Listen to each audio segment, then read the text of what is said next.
it's me, Johanna, and I thought I would make another video for our uncertain future Substack about living off the grid. And I had an idea to make a video about gardening, gardening in the desert. How do we do it? I mean, it's not easy. We don't have much water. Our season has not been very good this year. If you look at the landscape I live in, you can kind of get an idea for what I mean about dry. So, this is the landscape I live in, and it's basically sagebrush forever. Nothing but sagebrush. And if you look down here at our soil, it's all caliche. You see that white rock there? That rock is in everything, in the ground, in the clay. The soil's basically clay. I don't know exactly what percentage it is of clay, but it's a lot of clay. Yeah, so the first issue we obviously need to resolve is water. And if you've been following us, you know that we catch our water off of the roof, or when there isn't enough, we get it from the community well. Here are our cisterns. We have two 1,600-gallon cisterns, probably more than we need, and they get water from the roof there. We collect water as much as we can. But if we used all of our water from the roof for our garden, we would go through water really quickly, and it just really wouldn't be enough because the desert also is windy and dry. And so the water on the soil gets dried out almost as soon as it is watered. So what we've done is created a gray water system.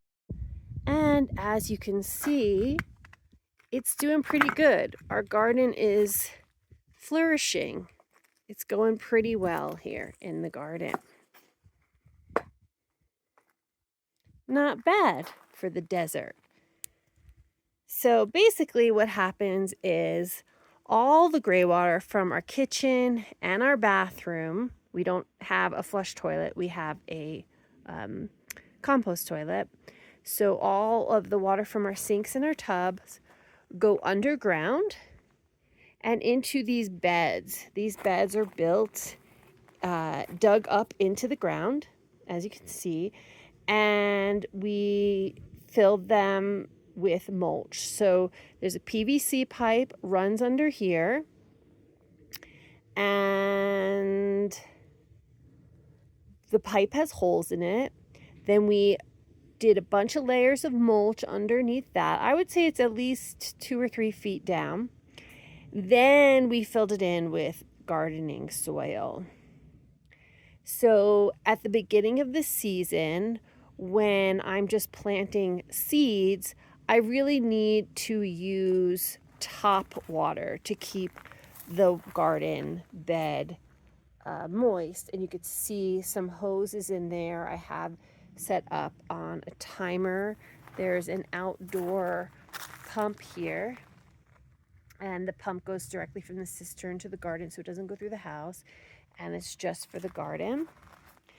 And during that time of year, it's really challenging because it uses a lot of water to keep the seeds moist for days on end.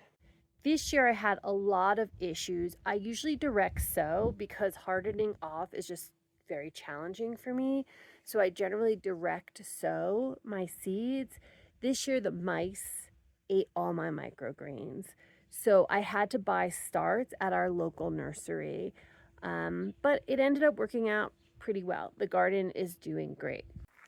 So one great thing about the gray water system is that once the plants are well established, they grow so big. You could see how huge my zucchini plants are, And my tomato plants are also huge, so much to the extent that I have to trim them back to get the fruit to grow.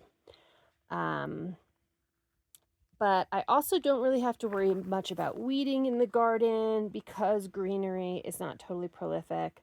I don't have that challenge in the garden. I did try experimenting with some new vegetables this year. I like to each year just try something new. Soy, not doing so well. And also cucumbers. We'll see how they do. My pole beans are just beginning to get going. And under the shade cloth here, you could see I've got chard, some lettuce, and some kale. There's a little raspberry plant sneaking in. We'll get to the raspberries in a second. I also planted rhubarb this year, which was the first time doing a perennial in my garden bed. And I'll talk a little bit about that transition in a second as well. But yeah, you got to keep the greens under the shade cloth because it gets really hot in the desert. It's burning hot and the greens are sensitive to the heat. I briefly wanted to mention this bag here. So with a gray water system, it's really not preferable to plant root vegetables because the whatever is in the gray water, maybe toxins or microplastics, the best as much as we do our best to keep everything organic and biodegradable, stuff gets through, right? Through the clothes, from the laundry.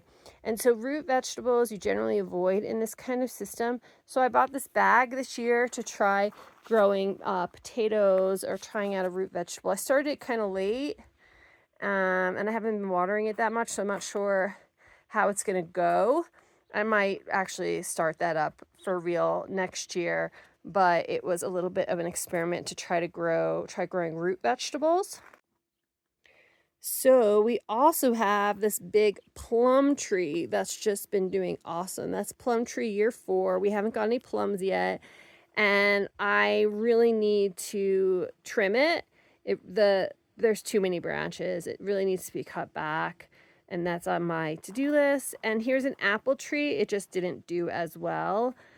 Plums are really native to New Mexico.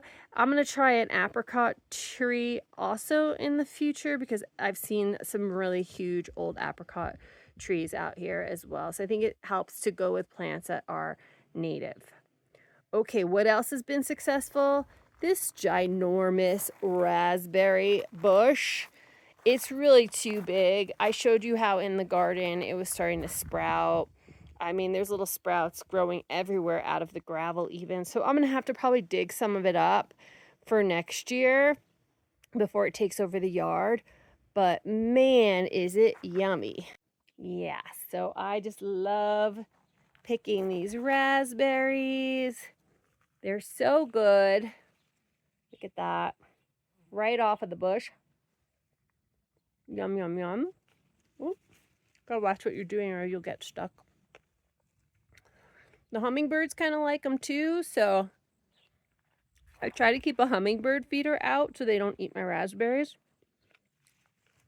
One year we tried to do a net around them, but then a hummingbird got stuck in the net and that was sad. So, every year it's kind of an experiment. I'm just trying to figure out what works and what doesn't. So, the other news is that we're currently building a greenhouse. We're putting an attached greenhouse onto the house, and that's just going to change everything. And that's making me think about doing more perennials outside, more perennial like fruits and like rhubarb and those kind of things that don't take as much care. And then indoors doing more greens and tomatoes and things like that. I have had an indoor greenhouse before, so but always it's an experiment, I feel like, no matter what you do. But I think it will increase the amount of things that we can grow. Last year we put in this goji bush that's doing actually pretty good. It hasn't produced any berries yet. Right now the rhubarb is crowding it out. And this year we planted this blackberry bush. I have my doubts about it. It's not doing too great right now, but this gray water system is just such a miracle of how much it has really allowed us to grow and save on water. We really don't have to use that much water anymore. Like at the beginning of the season, getting it started with seeds, yeah, it's a lot, but this time of year, not so much. And it's lovely to be this green in this desert.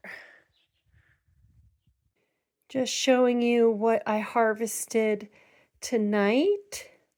Bunch of little zucchinis, calabacitas, and a bunch of chard that I'm going to make into a Jennifer Aniston salad that I just learned about. Okay, so here's the salad. The washing machine is going, so I have background noise now. But just so you can get the gist of it, I chopped up that zucchini into little pieces. I chopped up the chard. I added garbanzo beans to it. Feta cheese and pepitas and quinoa as well, but I put quinoa on the side because half of my family does not like it. And the dressing is just olive oil, lemon juice, salt and pepper. I also added some basil. You can add any fresh herbs you have. Fresh basil is what I have going right now. Working on learning to grow more herbs in my desert garden as the years progress, but there you go, quick little salad from the garden. Desert gardens make awesome dinners. Yeah, so that's what I've got to say about desert gardening right now. We've got hummingbirds, we've got plenty of little bees, we've got birds, we've got butterflies once in a while, and we've got some food. So it's not gonna feed us year round by any means, but right now I'm saving a ton of money at the grocery store by eating a lot of zucchini, and soon we'll also have tomatoes and green beans and all kinds of I have all kinds of greens I can harvest, all kinds of raspberries. So um, it helps to save money, produce some food, and I just love gardening as well. So if you have any questions about gardening with gray water systems or how we garden in the desert, just let me know and I'll do my best to answer them for you.